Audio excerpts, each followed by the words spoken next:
हिंदी कहानियों की श्रृंखला में आज सुने एक लघु कथा राजा की तस्वीर। एक बार की बात है, किसी राज्य में एक राजा था जिसकी केवल एक टांग और एक आंख थी। उस राज्य के सभी लोग खुशहाल थे क्योंकि राजा बहुत बुद्धिमान और प्रतापी था। एक बार राजा के विचार आया कि क्यों ना खुद की तस्वीर बनवाई जाए।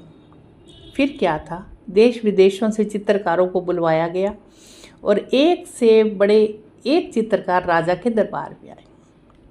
राजा ने उन सभी से हाथ जोड़कर आग्रह किया कि वे उसकी एक बहुत सुंदर तस्वीर बनाएं जो राजमहल में लगाई जाएगी। सारे चित्रकार सोचने लगे कि राजा तो पहले से विकलांग है, फिर उसकी तस्वीर को बहुत सुंदर कैसे बनाया जा सकता है।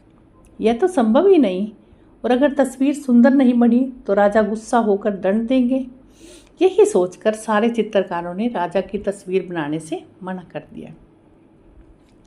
तभी पीछे से एक चित्रकार ने अपना हाथ खड़ा किया और बोला, मैं आपकी बहुत सुंदर तस्वीर बनाऊंगा जो आपको जरूर पसंद आएगी।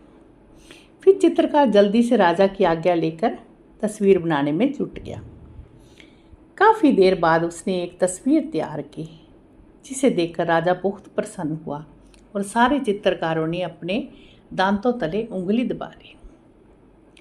उस चित्रकार ने एक ऐसी तस्वीर बनाई जिसमें राजा एक टांग को मोड़कर जमीन पे बैठा है और एक आंख बंद करके अपने शिकार पे निशाना लगा रहा है। राजा ये देखकर बहुत प्रसन्न हुआ कि उस चित्रकार ने राजा की कमजोरियों को छिपाकर कितनी चतुराई से एक सुंदर तस्वीर बनाई है।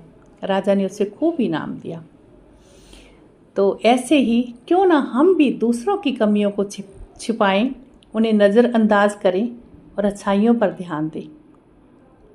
आजकल देखा जाता है कि लोग एक दूसरे की कमियां बहुत जल्दी ढूंढ लेते हैं। चाहे हम में खुद में कितनी भी बुराइयां हों, लेकिन हम हमेशा दूसरों की बुराइयों पर ही ध्यान देते हैं कि अमुक आदमी ऐसा है, वो वैसा है।